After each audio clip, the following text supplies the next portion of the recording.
Hello बच्चों, आज देखेंगे सामान्य ज्ञान में एसएससी में आने वाले क्वेश्चन जैसे सीजीएल, एमटीएस, सीएचएसएल में इस टाइप के क्वेश्चन आते हैं।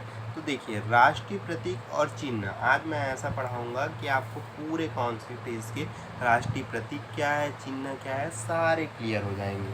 ठीक है बच्चों, तो मेरे साथ बने रहिए अंत तक।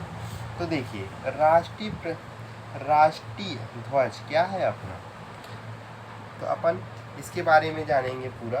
तो देखिए, राष्ट्रीय ध्वज क्या है अपना, ध्वज, राष्ट्रीय ध्वज क्या है जी अपना, तो क्या है, तिरंगा।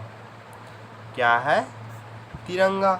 ठीक है, तिरंगा है। अब इसकी लंबाई और लेंथ और ब्रीथ कितनी होती है, लंबाई और चौड़ाई कितनी होती है जी, हाँ, तो 3:2 में होती है। अगर लंबाई ऐसे 3 है तो चौड़ाई क्या होगी, 2 होगी। यह 3 रंगों से बना रहता है। ऊपर में केसरिया रंग रहता है, बीच में सफ़ेद रंग रहता है और नीचे में क्या रहता है जी, हरा रंग रहता है। केसरिया, वाइट और ग्रीन, यही रहता है ना। तो देखिए, तिरंगा के बीच में एक चक्र बना रहता है, इसको क्या बोलते हैं, अशोक चक्र बोलते हैं, जिसमें 24 तीलियां लगी होती है। ठीक है। ध्वज की निर्माता कौन है, ध्वज के निर्माता कौन है अगर पूछेगा आपसे तो क्या बताएंगे जी, ध्वज के निर्माता कौन है जी, निर्माता कौन है, तो पिंगली वेंकी, पिंगली वेंकी। ठीक है। नीचे रन अपने उसको दर्शाता है, ए क्रांति को दर्शाता, ए शांति को दर्शाता है। ठीक है, ए हरियाली को दर्शाता है, ग्रीन रंग, ए क्रांति को दर्शा रहा है, ए सफ़ेद रंग शांति को दर्शाता है, एक हमारा हरियाली को दर्शाता है। ठीक है। ध्वज का प्रारूप संविधान निर्माता सभा के द्वारा 22 जुलाई 1947 को अपनाया गया। अपनाया कब गया इसको अगर बोलेगा तो आपको, तो कब अपनाया गया जी, 22 जुलाई 1947 को। ठीक है। फिर अगला देखेंगे, लोगों को इसको सम्मान तब फहराने की अनुमति कब दी गई। अब इसको सम्मान रूप से फहराने की सहमति कब दी गई जी, सम्मान रूप से फहराने की सहमति कब दी गई इसको, तो 26 जनवरी 2002 को। ठीक है, लोगों में सामान्य रूप से फहराने की उसके बारे में वो दी गई। भारत की झंडा गीत विजय विश्व तिरंगा प्यारा की रचना किसने किया है जी। अब झंडा गीत बोलेंगे, झंडा गीत, झंडा गीत को किसने वो किया है जी, जिसे विजय विश्व तिरंगा, विजय विश्व तिरंगा प्यारा झंडा, इसको किसने लिखा है, तो श्री श्यामलाल गुप्ता पार्षद ने, श्री श्यामलाल गुप्ता पार्षद, श्यामलाल गुप्ता पार्षद ने लिखा है। संघ शाश्वत पर आधारित भारत के राष्ट्रीय कैलेंडर 22 मार्च 1947 को अपनाया गया। संघ शाश्वत, अब कैलेंडर को कब अपनाया गया पूछेगा तो कब अपनाया गया, 22 मार्च 1957 को। ठीक है बच्चों। फिर राष्ट्रीय कैलेंडर का प्रथम माह चैत होता है। अब इस कैलेंडर का प्रथम माह जो होता है क्या होता है, चैत होता है। ठीक है, और अंतिम होता है क्या होता है जी, फागुन, जिसमें होली खेला जाता है। इसके रूप से याद कर सकते हैं आप। ठीक है बच्चों। अब फिर आगे देखेंगे, तो राष्ट्रीय चिन्ह क्या है जी हमारा, राष्ट्रीय चिन्ह क्या है, तो अशोक चक्र है। ठीक है। और फिर आगे पूछेगा तो जो कहाँ से लिया गया है जी, सारनाथ के स्तंभ से लिया गया है। कहाँ से लिया गया है, सारनाथ के स्तंभ से लिया गया है। ठीक है, भारत सरकार के राष्ट्रीय चिन्ह को 26 जनवरी 1950 को अपनाया। अब इसको कब अपनाया कि राष्ट्रीय चिन्ह को 26 जनवरी 1950 को अपनाया।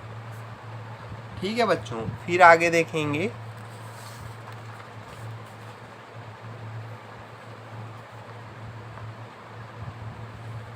तो देखिए फिर आगे देखेंगे अपन। तो फिर अगला पॉइंट क्या आ जाएगा जी हमारा, राष्ट्रीय चिन्ह के मूल स्तंभ में 4 सिंह होते हैं। राष्ट्रीय चिन्ह के देखे होंगे, राष्ट्रीय चिन्ह तो उसमें कितने स्तंभ होते हैं जी, चिन्ह में कितने स्तंभ होते हैं, स्तंभ 4 सिंह होते हैं।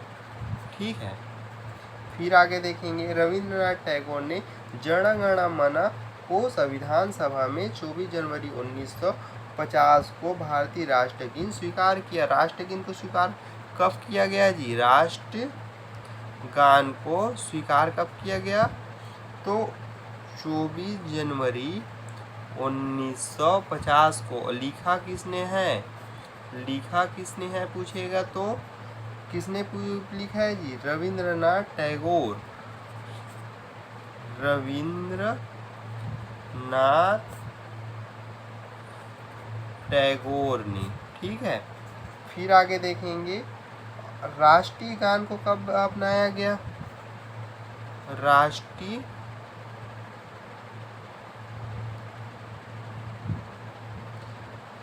तो 27 सितंबर 1911 को कांग्रेस के कलकत्ता अधिवेशन में अध्यक्ष विशन नारायण दत्ता के द्वारा अपनाया गया। जब इससे पहले कब अपनाया गया था अगर किसी ने पूछा, तो 27 दिसंबर 1911 को कोलकाता के अधिवेशन में अध्यक्ष थे विशन नारायण दत्ता जी। अध्यक्षता लिख देता हूँ मैं यहाँ पे, किसके अध्यक्षता में अपनाया गया, तो विशन नारायण दत्ता, नारायण दत्ता के कार्यकाल में अपनाया गया। ठीक है बच्चों, फिर आगे देखते हैं। तो देखिए, राष्ट्रीय गाने को कितने सेकंड में गाया जाता है अगर पूछेगा तो 52 सेकंड में। ठीक है जी, बंगाल के साहित्यकार बंकिम चंद्र चटर्जी ने वंदे मातरम को संविधान सभा 24 जनवरी 1950 को राष्ट्रीय गीत स्वीकार किया गया। हमारा राष्ट्रीय गीत क्या है जी, राष्ट्रीय और ज्ञान हो गया, गीत क्या है, वंदे मातरम, वंदे मातरम।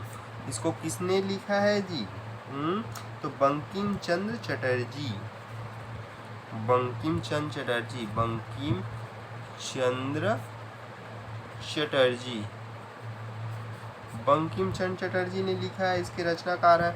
और इसको कब स्वीकार किया गया जी, 24 जनवरी 1950 को। ठीक है, फिर आगे देखेंगे, राष्ट्रीय गीत का प्रथम प्रकाशन 1982 में बंकिम चटर्जी के उपनिषद आनंद मठ से हुआ है। राष्ट्रीय गीत को प्रथम 1896 ईस्वी में कांग्रेस के कोलकाता अधिवेशन अध्यक्ष थे रहमतुल्लाह साहनी ने गाया।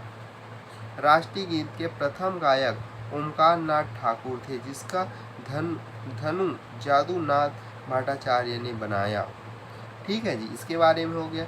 राष्ट्रीयता का अंग्रेजी अनुवाद अरविंद घोष ने तथा उर्दू अनुवाद आरिफ मोहम्मद ने किया।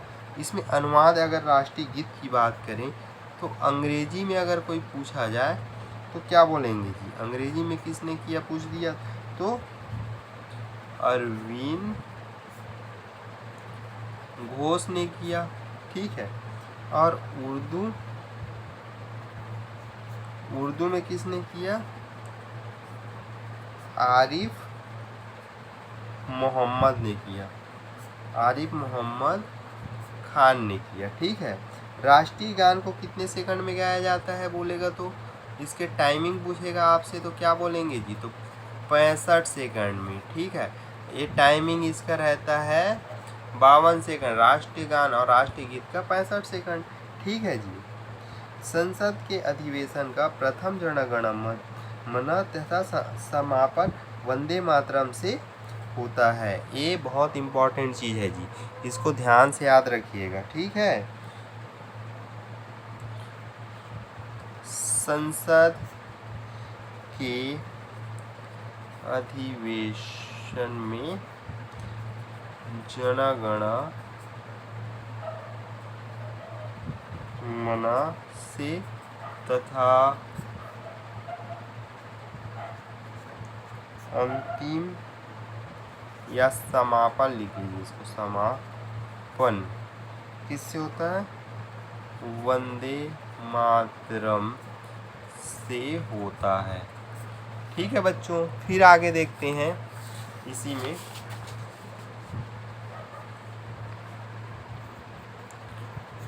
राष्ट्रीय प्रतीक एंड चिन्ह। तो अब देखिए, पुष्प क्या है हमारा? राष्ट्रीय पुष्प क्या है जी? कमल है। ठीक है, राष्ट्रीय पक्षी क्या है? मोर है।